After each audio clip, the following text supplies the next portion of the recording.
Now, she had the nation on the edge of their seats whilst playing Detective Lisa Armstrong in the hit series The Bay. So fans will be delighted to hear that Morven Christie is returning to our screens in another thrilling drama as she stars in ITV's new show, Payback. Are you not going into the office? I'm working from home this morning. There's a call I need to take. Oh, you come here! We do! Dad! Oh, God, help us! We have reason to believe the attack on your husband may have been premeditated. What? He didn't ever mention a deal he was doing for a client. He didn't really talk about his clients. Your husband was overseeing a transfer for me. Lexie Noble is a possible suspect. She has motive for her husband's murder. Jared had secret. Well, he's left us with some unfinished business. How do I get my money?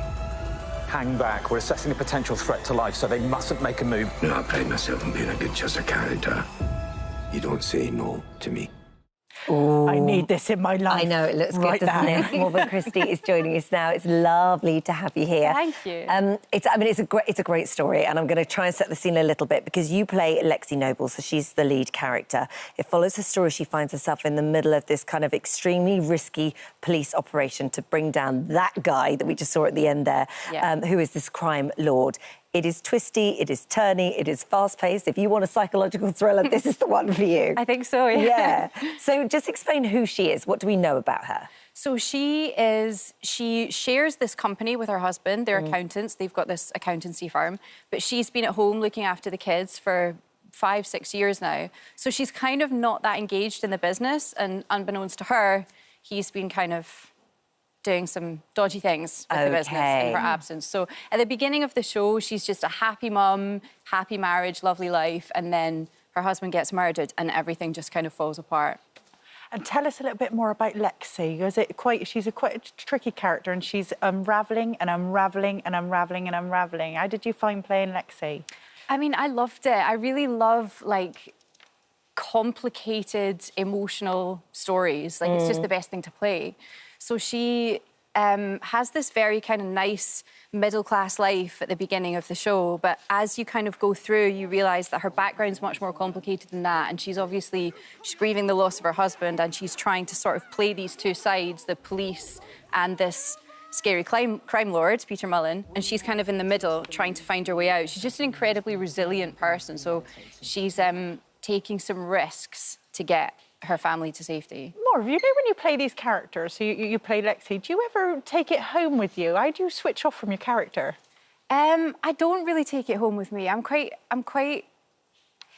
how do I describe it? So it's I'm sort of using myself, but the circumstances don't belong to me. So when I get in the house at night, I'm just in the house. Just switch off. Yeah.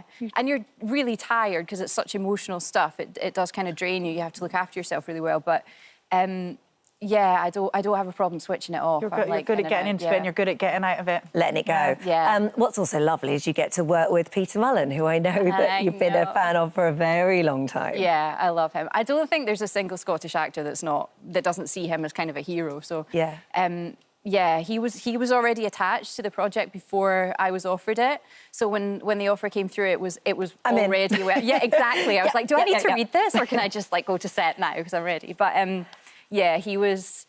You know, there's this thing about never meeting your heroes, but sometimes, you know, you get to meet them and humanise them and become friends with them and have a really great experience. He didn't disappoint.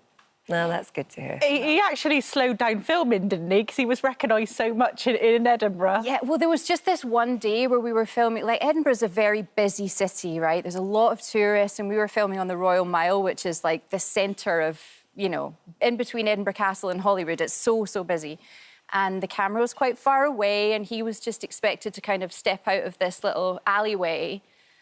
But unfortunately, every time he stepped out of the alleyway, somebody would be like, oh, my God, Peter, I love you. What a surprise. I love you. So that slowed things down a little bit. But it's just part of it, I think, he's a legend up there. So. He is a legend. So you've got him that's attached to it when you first see it. You also find out that Jed Mercurio, the mastermind behind Line of Duty, is also involved in the production of this.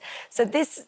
I mean, on paper, when you look at it, it's a bit of a gift, isn't it? Yeah, pretty much. Yeah. I mean, that's actually how it felt. It was like, it sort of came at a really odd time as well, that it did feel like that. It felt like a gift, like a little gift from the universe. It was just sort of out of nowhere, and yeah.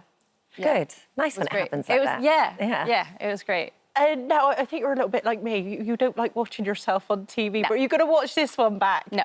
You're not? No, Why? I can't do it. I can't do it. No, because it's like I try to be really committed to like no vanity being in that space. So like unless the character's like vain and concerned about her appearance, I'm just letting it all go. And that's great when you're doing the work.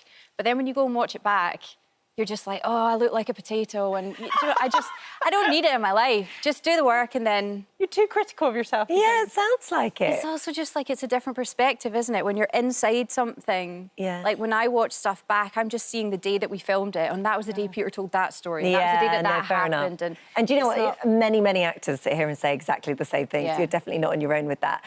Nice for you to be filming very, very close to home, because although this is set in Edinburgh, a lot of it was shot in Glasgow, which is home. Yeah, it's home at the moment. Yeah, it was great. I have, I think, only done that maybe twice in my whole career, so it was really new. And yeah, it was lovely to get in and shut the door at night. It was great. Although I think quite difficult for my partner. I think he was kind of like, wow, this is intense. Because you're there. Yeah, he's never been like there at home while I've been doing something that intense. So I think it was quite an eye-opener for him. He was like, well, okay. Yeah. Could you maybe shoot the next one in Manchester again? That'd be great. No, he never said that. We've got a completely Glasgow takeover today. We've got yourself. Come We've on. got Jimmy. We've got David. I mean, we are full of taking Glaswegians over today. Yeah, Martin in the office there. But what was it like? All right, Mark. What was it like? What was it like being part of the Bay? Oh, it was great. I really loved it, particularly that first season. It was really like magical. We had such a brilliant cast, and yeah, it was such a cool place to film. It just, yeah, it was great. It was a great show for me. I loved it. And I guess with that and this being quite heavy subject matters, having a laugh on set must be quite important just to keep the balance right. Yeah. I think you can go more deeply into the dark stuff if you're having a nice time and you're all friends and you're, you know, and it makes it easier for everyone. I think, like, in my experience, the darker and the more emotional the work, kind of the more levity there is on set. It's funny. There's a guy in the crew on Payback called George Brannigan. He'll love that I've mentioned his name. Hi, George. There you go. Holly said hi. He is just, you know, comedy genius. Never stops. Like to the point that you're like, maybe you could shut up for a second because we're turning over. But it just keeps everything light. Peter loves telling stories. We had a really good laugh. It needs that. Yeah. Morven, we cannot wait to watch this. So this airs this Wednesday, Payback, 4th of October, 9 p.m. on ITV1. So yeah, cannot wait for that. Thank you so much for coming in. Thanks for having me. Thank you.